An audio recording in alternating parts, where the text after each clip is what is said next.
Hello everybody and welcome back to Yalan app. In this video I'm going to show you a step-by-step guide on exactly how to fix old school RuneScape app keeps stopping. So if you're also having that exact same problem and you want to be able to fix this, well then this video is going to be perfect for you. So to be able to fix this, we're going to firstly close the old school RuneScape app, and instead we're going to go into the settings app on our phone.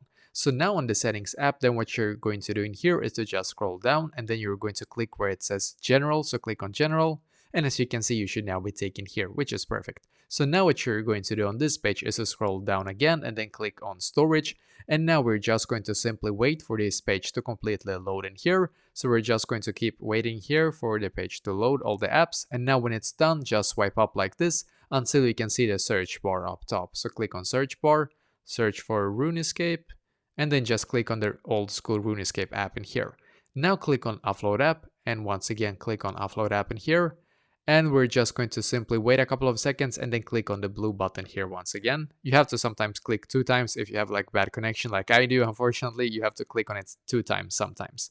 And now just simply wait for your RuneScape app to completely, or rather your old school RuneScape app to completely update to its latest version. And when it's done, go back into the app and hopefully now it's going to work for you as well.